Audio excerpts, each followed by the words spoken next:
सभी बच्चों का हिंदी वर्षा की क्लास में स्वागत है। लेसन 14 कबीरदास जी के दोहे। नंबर 1। अति का भला न बोलना, अति की भली न चुप, अति का भला न बरसना, अति की भली न धूप। अर्थ, न तो अधिक बोलना चाहिए और न ही जरूरत से ज्यादा चुप रहना चाहिए।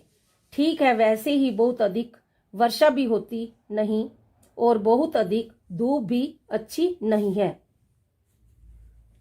नंबर 2। ऐसी वाणी बोलिए मन का आपा खोए, औरन को शीतल करे आपू शीतल होए।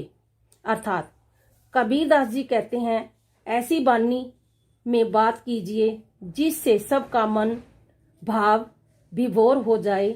आपकी मधुर वाणी सुनकर आप स्वयं भी शीतल हो जाएं और सुने वो भी प्रसन्न हो जाए। नंबर 3। सांच बराबर तप नहीं, झूठ बराबर पाप, जाके हृदय सांच है ताके हृदय आप।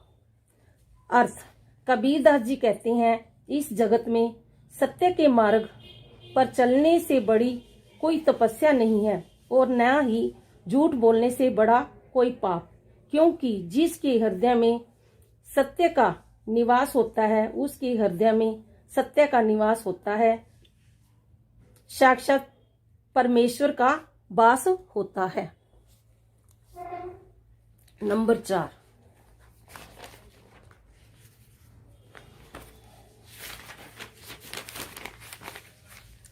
मारी जाऊं मांगू नहीं, अपने तन के काज, परमार्थ के कराने मोही न आवे लाज।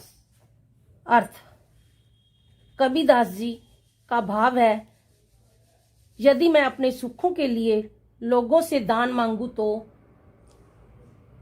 मुझे मृत्यु प्राप्त हो, लेकिन प्रभु सेवा के कार्य जैसे दीन दुखी की सहायता, जहाँ भक्ति के कार्य के लिए मांगने में मुझे कोई लाज नहीं आती। जो जल बाड़े नाव में, घर में बाड़े राम, दाऊं हाथ उचलिए उलचिए यही सजन को काम। अर्थ, कबीरदास कहना चाहते हैं कि अगर नौका नाव के अंदर आवश्यकता से अधिक जल भर जाए और घर में बहुत अधिक सागर का ऐश्वर्य एकत्रित हो जाए तो विषण पुरुष को चाहिए कि दोनों वस्तुओं अर्थात जल और धन संपदा को नाव और घर में से शक्ति के अनुसार ही बहाकर उछाल दें। निंदक निर्य राखिए आंगन कुटी चुबाए, बिन पानी साबुन बिना निर्मल करे सुभाए।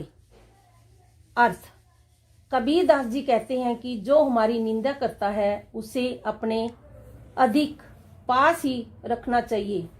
वह तो बिना साबुन और पानी के हमारी कमियां बताकर हमारे स्वभाव को साफ करता है। जो हमारे निंदा करता है उसे अपने अधिक के पास रखना चाहिए। वह तो बिना साबुन और पानी के हमारी कमियां बताकर हमारे स्वभाव को साफ करता है। नंबर 7। कबीरा संगत साधु की करे और की व्याधि, संगत बुरी असाधु की आठों पहर उपाधि। अर्थ, परमहंस श्री कबीरदास जी कहते हैं कि साधु की संगत, साधु की सज्जन पुरुष की संगति ही भली है, जिससे कि हमारी विपत्तियां व्याधित चिंताएं शाखाएं मिट जाती हैं। बुरे स्वभाव के व्यक्तियों की संगति बहुत खराब होती है, जिससे होठों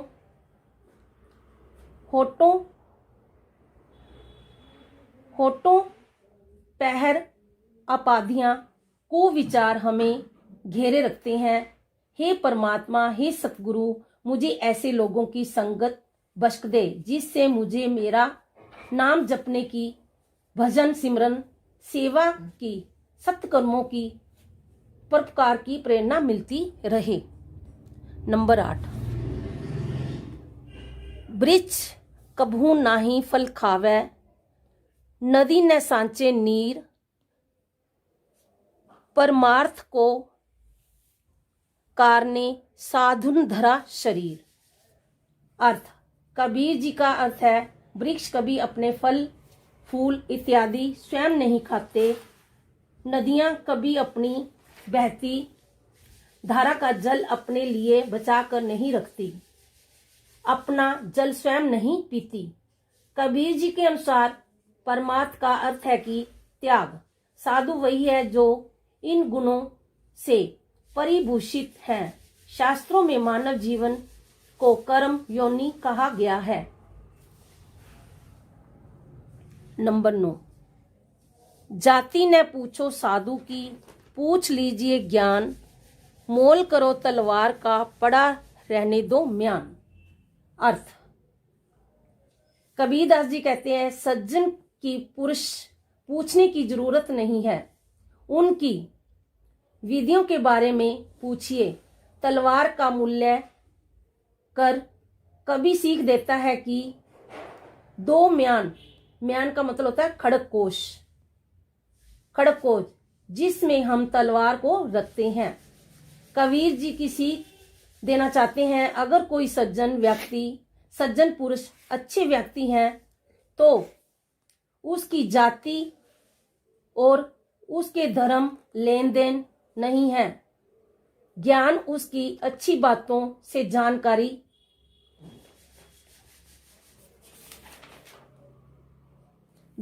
मिलती है। जिस प्रकार उन्होंने उदाहरण के तौर पर बताया कि जो म्यान है वो खड़गकोश है, जिससे हम तलवार को रखते हैं, वो कितनी भी अच्छा क्यों न हो, तलवार में धार नहीं है, तलवार का प्रयोग नहीं कर सकते, तो वैसी स्थिति तलवार का मोल कुछ भी नहीं रह जाता।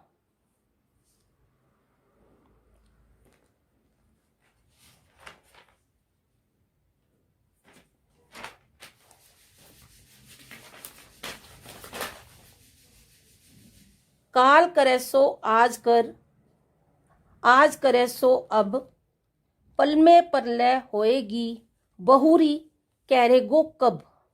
अर्थात इसमें अर्थ है, कबीरदास जी कहते हैं इस दोहे में कि कभी भी कल पर कोई काम मत छोड़ो, जो कल करना है उसे आज ही कर लो और आज ही करना चाहिए। उसे कभी भी किसी को पता नहीं लगे कि अगले ही पल में प्रलय आ जाए तो जीवन का अंत हो जाएगा, फिर जो करना हो वो कब करोगे। इस वीडियो को बार बार देखो, सुनो और समझो।